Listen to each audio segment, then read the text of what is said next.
Well, thanks very much indeed. Welcome to the channel. My name is Jim Ferguson. I have a very interesting guest here with me today. His name is Mads Palsvig, and he's all the way from Denmark. Hello, Mads. Great to see you. How are you? Hello, Jim. I'm very well, thank you. How are you? Yes, I'm good, thanks. I'm good. So you've come from an interesting background. As a first guest on the channel, I always like to get people to tell everybody just a little bit about your background, where you're based, what you actually do, and would you be all right to do that?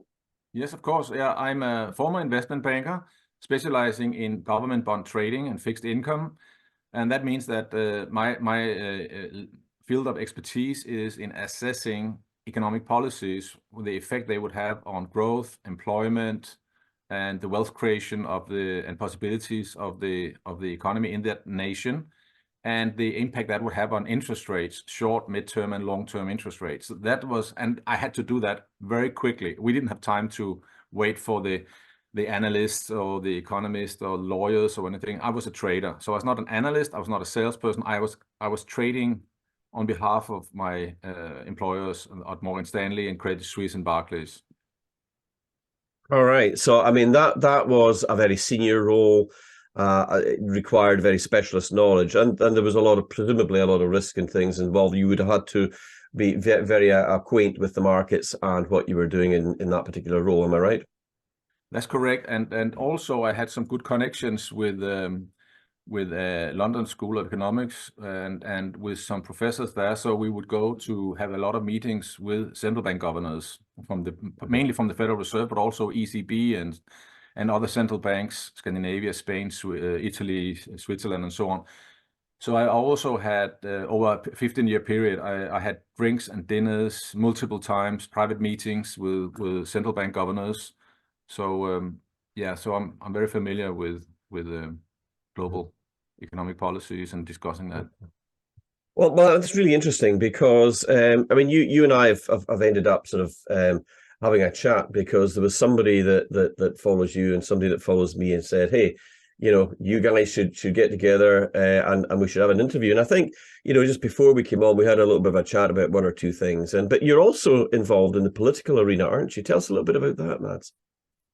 Yeah, because the thing is, I was maybe a little bit naive, but when I grew up, my father was a psychologist, and everybody around him were the good kind of left wing that wanted to have remove poverty and make sure everybody had a chance or a fair shot of reaching their full potential. So banking could be a noble endeavor. It could be because there's so much possibility in creating wealth if the money creation and the wealth creation that is enabled by an efficient banking system and an efficient financial system is being used to the betterment of society to improve the standard of living in each country. And I am actually quite convinced that the people who are ministries of finance and leading the central banks are doing exactly the opposite, to the Mhm. effect that I found that out because I had a book I was trading. So whenever the central bank governors would meet to discuss their interest rate policies, I would be betting on they would be doing something that would be the opposite of what I would be doing if I was in their seat, because I would be trying to make the booms as small as possible and the busts, the economic recessions as small as possible. My job, if I was a central bank governor, would be to have a smooth growth, a long-term good growth that enables people to plan for their future. So you don't Mhm. have all these every 5, 10, 15, 20 years recessions where the middle class is wiped out. Yeah. And I would be investing after that a few times, losing my shirt. And then I'm realizing that actually it seems by just watching the market for the 27 years I was trading those markets, that the central banks, if their job was to create as big a boom as possible, followed by as big a bust as possible, then they were doing that job great.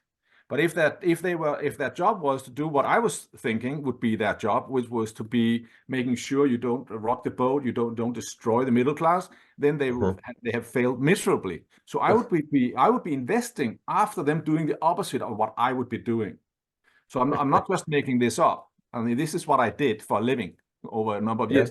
And when I was there on dinners, they're all very, I mean, Janet Yellen and Ben Bernanke and Cocha La Cocha and Pianalto and all what their names are. Christian Neuer, I had drinks with a few times. I mean, they're all very nice people. They're nice bureaucrats. You talk to them. I mean, I'm sure they have a family like we all do. But I kept asking them, why are you doing like that? Why are you doing like that?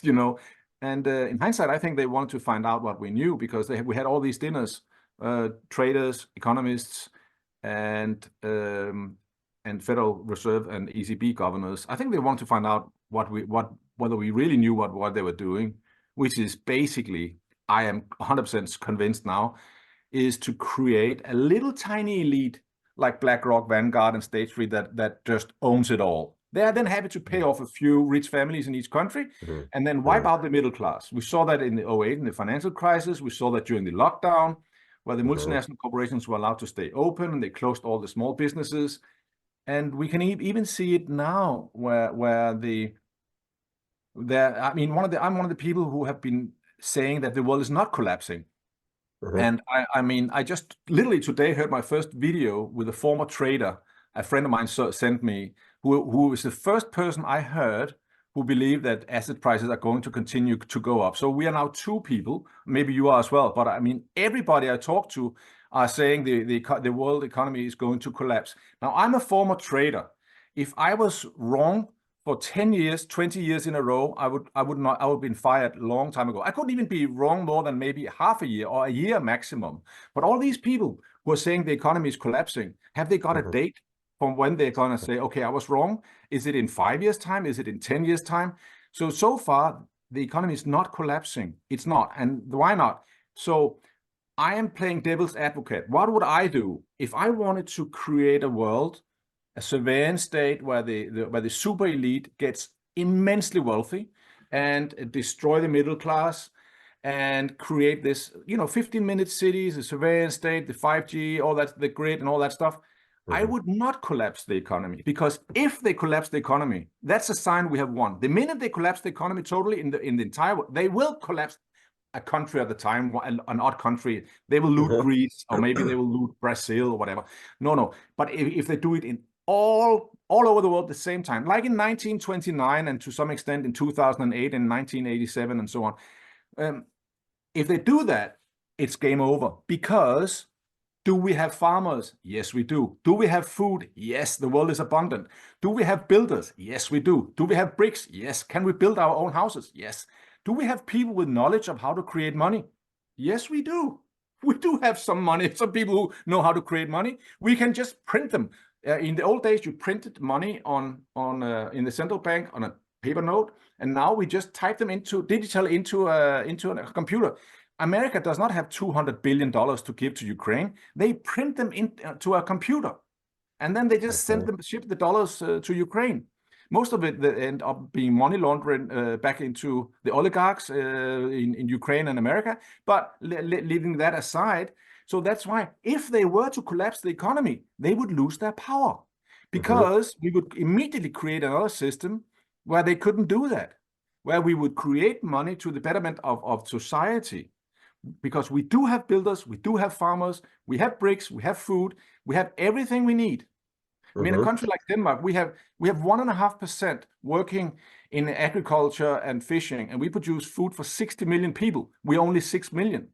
We are net exporters of industrial goods, and they are like 3 or 4% working in industrial production. So the remaining 95% are just, hairdressers and public sector workers, school teachers, and whatever. So we're talking about the world is so incredibly rich that a few percent of each country can actually make sure that the rest of us have, compared to a few hundred years ago, a lavish lifestyle. I know that that's unfair to say that to the elderly and the unemployed, but compared to, you know what I mean, on average, compared to before, it's much better now. I mean, with the sort of there seems to be, certainly in the UK, we see a sort of steady moving away from cash. They're trying to do away with cash payments. They don't seem to want that to continue, and there is talk about CBDCs, a central bank digital currency, matched in with digital ID as well, which will probably be the first battleground, because in order to have everything else fall into place, they need to have the digital ID in place first of all. Do you think, though, that, and because I would agree with everything you've said there, but do you think that there might be a group within that sort of top 1% that actually might believe that by crashing the entire system in a controlled way, I don't mean in an out of control way, but in a controlled way, that they could usher in a brand new system and justify going fully digital, something along the lines to akin to the Chinese credit score system, for example? It is, of course, a possibility. It could happen. Now, very rarely such drastic events happen when so many people like yourself and a lot of other people talk about it. Very rarely. So that would be talking against it. I think they are doing it slowly, gradually. They have so much time. They have more time than we do. If you look at the extent of the indoctrination and brainwashing and mind control of the young people compared to our generation, forgive me for presuming we are roughly the same age, but I'm only 25. Yeah, right. Yeah, I'm a grandfather. I have kids that are but no, but when we were young, I mean, I would be right wing, my friends would be left wing, we would be arguing in class, and we would be best friends afterwards. That does not happen anymore. That's you have only got friends who have the same view as you do. If someone came with a party bus to my school and said that my school teachers were saying something wrong and my headmaster was doing something wrong, such as putting a mask on my face, I would be on their side first, against my school headmaster first, and then I would be looking at the facts and evidence afterwards, right? So we come out to all these gymnasiums, all these schools in Denmark, with a big bus, with a lot of flyers, with evidence, with the law that says you don't have to wear the mask if you feel nauseous or uncomfortable. It says so in the law. And we printed out the law, the police homepage, the health system's homepage. We gave them all the evidence they could show to their teacher. They don't have to wear the mask. Then we showed them 50 different case studies, how damaging it is that if you can't breathe. And none of the kids, I mean, we had like a couple of them they would take our flyers and be looking at it like zombies. So what I'm saying is, and I'm very sad to say so, but most people under the age of 30 they're lost. They've lost it. I mean, you can't reach them. So if I was if I was the devil, like the famous video, if I was the devil, this is what I would do, if you remember that video. But if I was the deep state, if I wanted to control UK, Denmark, and all the Western countries, then I would just wait another 20, 30 years, because then these people are 50 to 60 years old, and their kids will probably be even more brainwashed. And so, I mean, we are sliding. It's like a glacier that is just going down a few centimeters every year, but eventually it's going to hit the mountain village, right? So I think that's why they have plenty of time. They're just looking. Yeah, they have succeeded so much. I mean, I couldn't get. I mean, I would some gymnasium with 1,000 kids. I would have 2 or 3 coming out interested in really knowing what we said, and I'm certain none of them would take their mask off afterwards. Whereas if it's me in those days, I would be among more than half of the kids. We would have gone into our headmaster. You can take that mask and you can stuff it, and we're not going to wear it. And this has just happened in a matter of 35 years. This is also they're very successful. When you look at, yeah, I mean, it's the same in the UK as well. I mean, I think it's very interesting to talk to people from other countries, because, and I've been doing that actually. Just before we started recording, I was talking to you a little bit about Freedom Train International and why I'd done that, and that took a lot of time. I mean, I did that over a process of about 13 months, where I was engaging with people to start with in Canada, then the United States, and then in other countries. And I suppose, you learn a great deal of information when you're speaking to somebody about the geopolitical side of things, the banking structures, the financial aspects of it all, and what sort of problems that people are facing. And what I found is that what you're facing in Denmark is the same as what you're facing in the UK, which is what you're facing in Canada and in the United States. Yes, there are cultural differences, and of course there are geographical considerations, but actually there's an awful lot of things that we are all going through as one people around the world together. And I think it's very interesting to sort of hear that we're not actually alone. We're actually in this world together. And I'm very heartened to know that you, especially with the background that you have, doesn't consider there to be too many people on the planet, doesn't consider there to be a run on the resources, that there is in fact plenty to go around. And indeed, we touched on something to do with the financial structures and perhaps alternative ways of doing things. And I was interested to hear your views a little bit more on that, and how that could be maybe used to try to give a much fairer way of working to people around the world instead of keeping people in poverty. Yeah, so that's my favorite question because and something I could talk about in a long time, but in short, the economic system is designed to transfer money from the poor, the working class, the middle class to the upper class. I'm 100% convinced about that. So what I have been thinking through is another economic system that is a win-win for everybody, including the wealthy. And that is, you first of all, we have to remove income tax and corporation tax totally. And then you introduce a 1% digital transfer whenever you transfer money. This may not sound a lot. I mean, you can in your head quickly calculate that if you are working class, middle class, or even the best paid managing director who pays, I think, is it 45% in a tax rate in the UK now, and it's 58 in Denmark or something like that. If you don't pay income tax, you only pay 1% when you transfer money, then you're going to be better off. So it's a win-win for all of us. Who's going to pay? Well, the multinational corporations, who at the moment not only don't pay any tax, they actually have a negative tax rate, because if they don't pay any tax, because they take Starbucks in the UK, for example, the famous example where there's a Starbucks in every corner in every city in the UK, and they pay £1 million tax or something like that. It's ridiculous. And that's because they have used transfer prices. So they buy their coffee expensive from Panama or Cayman or wherever, and then they sell it in the UK for no profit. So the multinational corporations don't pay any tax at all. But if they had to pay 1% whenever they transferred money, then they would be paying a lot of tax, and they would be paying tax literally for the first time in history. Now, I say they have a negative tax rate. That's because they shop. So if a multinational corporation, even in Denmark, where we are supposedly a welfare state and slightly on a left-wing kind of country, we're not, but people still think so. If a multinational corporation come to, including Denmark, they start saying, can we have the piece of land for free? Yes. Can we have free energy? Yes. Is it okay that all our management, they don't pay your 58% tax? They just pay a flat 20,000 euro or 30,000 euro? Yes. And can our management, is that okay with our management also? Yes. They just get whatever they ask? Yes. So that means that I'm being too kind when I say the multinational corporations don't pay any tax.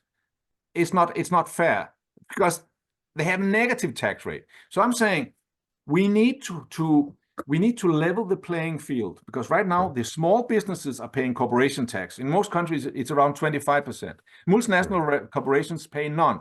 That's why they have so much money to bribe. Oh, sorry, it's called lobbying. That's why they have so much money for lobbying our politicians, right? You're right the first time, Matt. Yeah. So that's what I'm saying. If imagine that the small businesses paid no tax, no corporate tax, and no income tax. Whoa! Imagine the wealth creation from the middle class. Imagine all the jobs that would be created in such a situation. I promise that it would be a win-win even for the multinational corporations. And let me explain that really quickly, why that is a win-win even for them. it seems that they're going to pay a lot, and they are. It's going to be a win-win for them. Why? Because their customer base just tripled. Their customer base exploded because we have just removed poverty. We have just made the entire population middle class. We've just made sure that everybody will be able to buy brand new Nike shoes as often as they wanted. They will be able to download any Amazon Prime movie they wanted every evening and pay for it, not just having a monthly subscription. They will be demanding goods from the multinational corporations, so their turnover would go up tremendously. So and if they have to pay 1%, I mean, if they are paying some child laborers in Far East a few dollars to make a pair of Nike shoes, and then they're selling them for 120 sterling or maybe 150 US dollars or whatever it is. I mean, of course they can afford to put 1% on top of it. Of course they can. Of course they can. If they had to, they could charge the consumer. And now the consumer is not paying income tax. They will happily pay another percent or 2%, whatever. So if you do this, you will have a wealth creation that is tremendously. Then the other important thing, if I may add just one more thing, because then I think you get the picture how incredibly abundant this world is. Money creation. Imagine in 2008, instead of bailing out the European banks for 1,500 billion euro, imagine we had bailed out the poor people in Greece and Portugal and Italy. How about that? They went from many average middle class went from making 50 to 70,000 euro a year to 200 to 400 euro a month overnight. We're talking about a lot of suffering that has gone under the radar.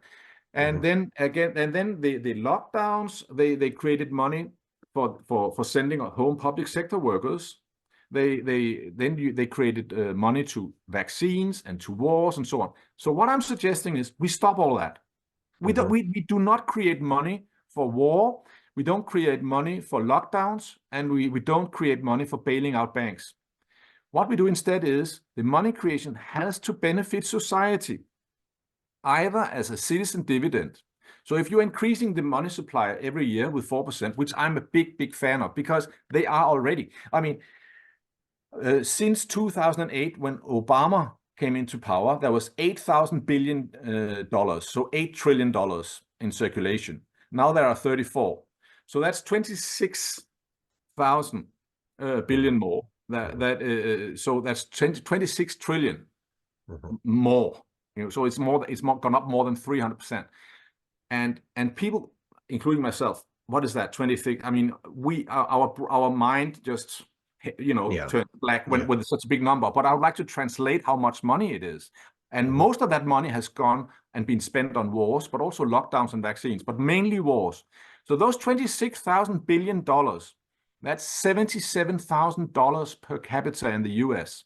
That's 308,000 tax-free US dollars per family of 4 that has been spent mainly on wars. And now I know that all these false empathy and false stories that we have seen on a regular basis since World War I, where the Germans are sparing babies on church doors. No, they weren't. And the Iraqi soldiers in 1991 were taking children or babies out of the incubators and throwing on the cold hard floor. No, they weren't.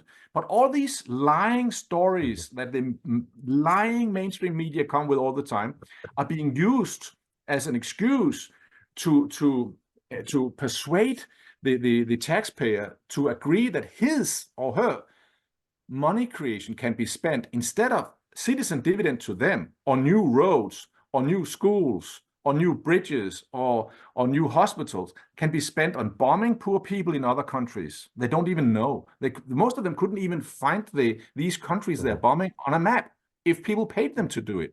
So I'm saying, if people really knew how much these wars are costing, 308,000 US dollars per capita, per family of 4, that means that basically since 2008, every single American family could have paid down their mortgage, sent their kids to college, if they hadn't been bombing other nations. This is how, in my view, from a peaceful citizen point of view, how useless, how criminal and deeply corrupt our government officials, our educational system, and our mainstream media all are, because they're all in cahoots together, because these wars are used as money laundering. So only some of it goes to bombs and destruction, but half of it maybe, or maybe more, I don't know how much, goes back and lining the pockets of the super wealthy, and they are then bribing or lobbying everybody left, right, and center. So I'm just saying, I think it's very important that someone actually explains it to people, the actual cost of these wars, and also for the climate. They're talking about the climate, but how much destruction of climate is it when you're bombing everything? Well, I mean, I think the climate, yeah, I mean, that's another subject, of course, as well. But I think that there is cyclical aspects to it. But I think an awful lot of what they claim is false and not accurate. I mean, this is fascinating, to be honest with you, Mads, because it certainly is food for thought if you take into consideration the wealth creation aspects of it, and I think that would be very, very appealing to people. But I mean, I suppose it's the question of who is really running the system, if you like.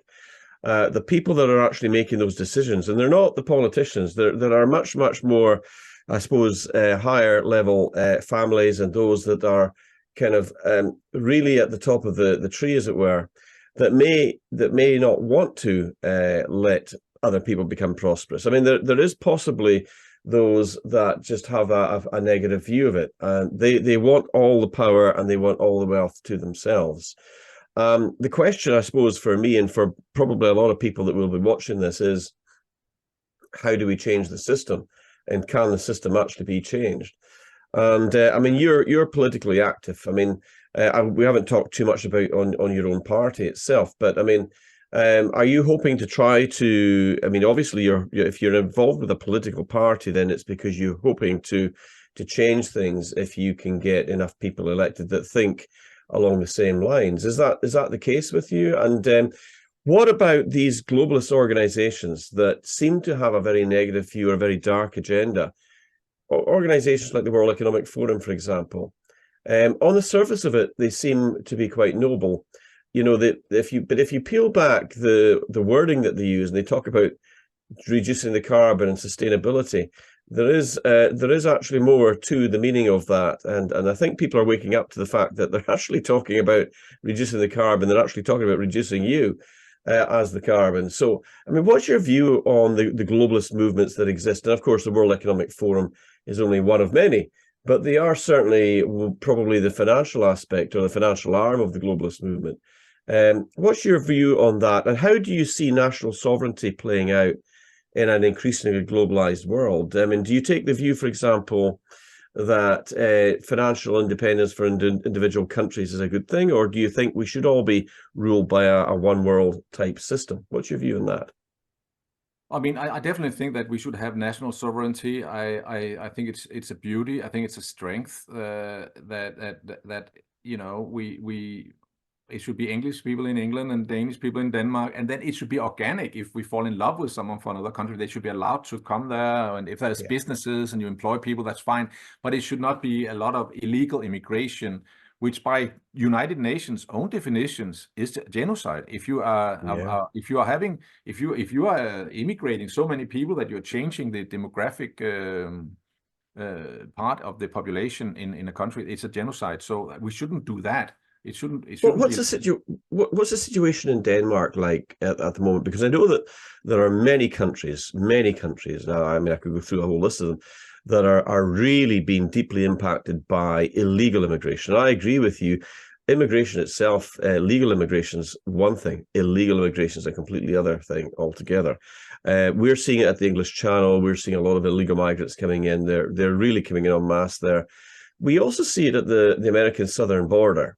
And it would seem to me to be a destabilization tactic by certain aspects of the globalists. I mean, what's it like in Denmark at the moment? I think we are incredibly fortunate, to be honest. I mean, we did have, over a number of years, some very strong personalities that were speaking out against immigration, and quite successful in convincing both left and right part of the parliament. So there are a lot of rules. There's so many rules that I could not marry my foreign wife today. and she would not be allowed to move to Denmark today. When we got married 34 years ago, she was allowed, but today she wouldn't be. So I have friends who have been married 6 years, and their wife can only come 1 month at a time. So this is how the immigration law is against the citizens marrying someone and he or she immigrating to Denmark out of love. Against that, but then they have a lot of other illegal immigration. We don't have too much of that, and I would also say that we have roughly 10% immigrants or children of immigrants that came within the last 40 years, and they are, I think, very successfully integrated. I mean, all our kids are friends with the immigrants. I mean, and we don't have the same problems as I see they have in Sweden, where certain areas are totally no-go zones for the police. We don't have that at all. But the big difference, I think, between Sweden, sorry, I didn't mean to cut in front of you there, Mads. I was just going to say that the big difference between Sweden and Denmark, and even if you take the UK into that in that regard, is that the levels of migration into Denmark are much smaller. They're much more manageable, and when they do come in, they do integrate rather than flooding in with massive numbers as to what's happened in Sweden, and ghettos have formed where they're not integrating, they don't speak the language, they have no identity with the country there. Am I on the right path there? Yes, it probably is also a numbers game. I do think so, and honestly, I don't know why it has been so different. And having said that, also the same thing is in Sweden. The majority of the immigrants in Sweden are integrated, and they love Sweden, and I mean. As I have been politically active, I've been out in the streets talking with people and met so many immigrants, because we don't normally do that either. I mean, the immigrants I meet is the friends of my kids, right? But we all have friends our age, and so we don't mingle. But when I meet the immigrants in Denmark, it's they're really, really nice people. I can hear and I can feel that they love Denmark, and they're proud of being Danish, and they really want to contribute to the society. So whenever, I mean, it's been a straight line for me. The more I got to know the Danish immigrants, the more pro I am of them. That does not mean that I mean, this is the bizarre thing, because I still respect that we should be Danish in Denmark. We should have a nationality pride. We should keep our customs and our traditions. And I'm totally against that political correctness that we cannot say Merry Christmas. I want to be able to say Merry Christmas to a Turkish guy or an Iraqi guy. And I would expect them, since they decided to come to Denmark, which is my country where I was born, that they would be happy to receive a warm, well-meant greeting, which is belonging to my traditions. And then they could say, if they have an annual Turkish or Iraqi day, I would expect them to say the same to me. Hey, Matt, happy whatever day they have some other time, or maybe invite me for an event or whatever. And I think that is how it should be. We should share our culture with each other and respect each other. And it should not be political correctness. Political correctness is about destruction of life. It's about destruction of freedom. And yeah, I'm totally against that. So it's a difficult question with immigration, but I'm definitely against that. We have seen at least 8 million young men, only men, coming into America, probably a slightly smaller number in Europe. I'm definitely against that.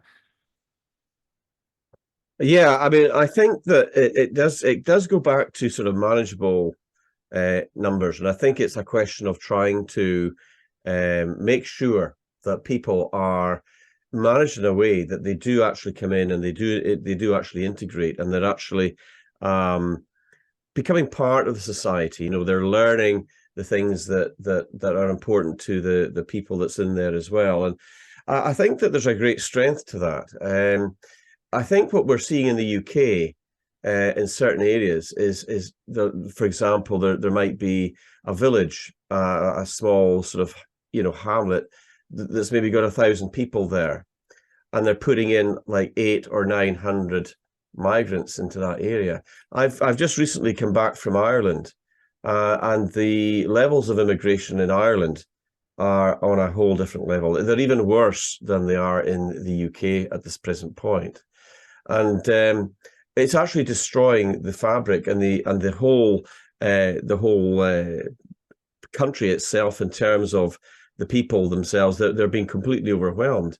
And there is a sort of a growing feeling that the people that are actually doing this, that are enabling this, are indeed doing it with countries that do have a strong national identity, because there are those within the globalist order that maybe don't want countries to be sovereign or have that sort of national identity. So I'm glad to hear that Denmark does have those strengths. It sounds to me like you've actually got quite a good system over there. And I have to say that it's refreshing to hear that, because we hear the bad things too many times, I guess, you know. But I've always maintained that people are people regardless of where they're from. It's not the people that start the wars. Unfortunately, it's often the politicians or those controlling the politicians that do that. I have to say, what's your sort of view on the Ukrainian-Russian war at the moment, and what's the sort of the general feeling in Denmark about that at the moment? Well, again, I mean, the Danish people, they trust the Danish television, and the Danish television have not informed them about the coup in Maidan coup in 2014. Classic CIA regime change operation, where they shot on both sides. They shot some Ukrainian protesters, shot some Russian minority protesters, and they burned these Russians in the house and so on. I mean, it was a classic coup d'etat, and we even have, you know, telephone phone calls that was taped with Victoria Nuland saying that the CIA spent $5 billion on regime change. So there was a coup in 2014, and then you have seen Ukrainian. These I'm saying now, Danish people don't know this because they trust the Danish television. They're not being informed that you had Ukrainian politicians saying that the Russian minority in Donetsk and Lugansk, their kids should live in basement because they would be bombed, and the Ukrainian kids should be going to school. And then they went out bombing them for 8 years, killing 15,000 civilians, and Yeah. and that's and I mean, and then there were two Minsk agreements that Russians signed that was broken by the Ukrainians, and then again in March 2020 there was another agreement where most people have forgotten, but Russia was actually in Kiev in March 2020, and then they had a peace agreement, but they said we don't want to sign it with a gun on our head, so you have to move back. Then the Russians move all the way back to Lugansk and Donetsk, and then they broke that agreement. And then again there was another one just last year where Boris Johnson famously flew in and said you can't do it. And so I believe it's a white genocide. It's money laundering. It's not about winning. If you think about America, such a strong state, strong nation, why don't they ever win any war? Because they're not supposed to win. It's money laundering. If you start studying the Vietnam War, all the regulations, they could not bomb an airplane that when it was still on the enemy field, it has to be in the air. And I mean, they could not, if they ran over the border into Cambodia, they could not continue there. There were so many rules that it was designed for the Americans not to be able to win that war. And it's the same thing in Afghanistan. I mean, they just left all that weapon there for billions of dollars. Why? And all these wars America have been involved in, it's just been money laundering. It's all that's what it's been about. Probably also child trafficking, if you don't mind me saying that as well. No, I mean, we know that there's a big problem in Ukraine. I mean, I think, to be honest with you, Mads, that the whole problem is through corruption. There is so much corruption. We see it within our own government here. We see it within the governments within America. We see it all over the place. It's the same in Europe. And I think that at the end of the day, it's the love of money, it's the greed, and the wrong types of people being involved in those positions. I've got to be honest, I find it very refreshing to talk to you, and we are approaching. We're kind of getting near the sort of the end of the segment, and that always happens when I'm talking to very interesting guests. The time just flies in. But I would love to have you back on again, Mads, because there's so much more that I would like to discuss with you. Would you come back on again at some point? Yes, with pleasure, Jim, definitely. Great. Okay. Well, as I always do with our guests on this channel, I always give our guests the last word. So I'm going to give you the next 2 or 3 minutes to say whatever it is you would like to say, or to discuss whatever you want to say. And on you go. The floor is yours. Okay. I think something very important I'm beginning to think about and talk about is I believe we have a new world order that started in 1945 with collective punishment. Now, if you take I'm a Christian, I'm a Protestant, and the Christian world order was to be honest, like an eye for an eye. That sounds quite violent. An eye for an eye, but that's law and order. That's like you do this, there's a consequence.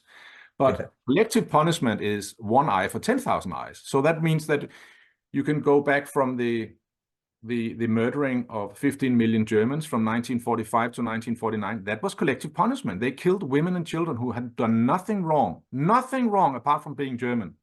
That was wrong. That was collective punishment. And then people think they have it coming because they did this and that. No, it's still wrong. And what is also wrong is that has been used in every single war ever since. North Korea, America leveled every single city in North Korea. Most people don't know this. They killed millions of civilians. And again, in Vietnam, the same thing with napalm. They did that in Libya, in Afghanistan. And this is collective punishment. And it goes on again. It goes on there's a banking crisis, we all have to pay collective punishment. There is a lockdown, we all have to wear a mask because otherwise grandmother will die. It's always collective punishment. It's always for the greater good. Soon it will be the climate change for the collective punishment. It's collective punishment. It's not about human rights. It's not about forgiveness. I think we need to have a Christian world order instead of this collective punishment new world order we've been living under since 1945. We need to have forgiveness. We need to have human rights. Individual human rights. You cannot force people to take a vaccine. You cannot force people to wear a mask. You cannot force people through their taxes to be bombing other nations. Especially when you think about it, they were wrong about bombing Iraq in the first Gulf War because they hadn't killed any babies in any incubators. They were wrong about killing Saddam Hussein because he didn't have any weapons of mass destruction. They were wrong about killing Gaddafi in Libya because he did not kill his own people. And the Libyan people were living in a much better state with a very high standard of living and welfare state. And now it's a totally destroyed state. So when you look at people who have a track record of zero success, telling you that this time they're right, come on. I mean, that's also collective punishment. So I'm fed up with this world order of collective punishment. Well, I think there's a lot of people that are going to be watching this interview and they're going to be saying, I really agree with him. And I have to say, I agree with you as well. And I would definitely encourage people to give you a follow. But what we'll do is, Mads, we'll get your details put up on the editing. And is there any other ways that people can follow you or watch you or hear what you've got to say? I mean, are you on any other types of platform? Well, we have our political party. Maybe I can send that to you. Velstandspartiet, it's a Danish word, unfortunately now. .dk. And but we have our key issues there, and it's basically not red, it's not blue. It's just designed. It's just solutions that are win-win for everybody. Well, that sounds fantastic. Well, look, I would just like to say a huge thank you to you, Mads, for coming on. I've thoroughly enjoyed listening to you. You're a man of integrity. You've got some great ideas. And I think I would like to continue exploring some of those with you at some future point. But my sincere thanks for you. And I really appreciate you coming on. Thank you, Jim. And to everybody who's watching this, once again, another very interesting guest. I think you'll probably find that he's got a lot of very good ideas. And we'll continue to explore these with him, I think. So thanks to each and every one of you for sharing the content. And thanks to you once again, Matt. It's been an honor to see you and speak with you. This is Jim Ferguson. We'll speak soon. Bye-bye for now.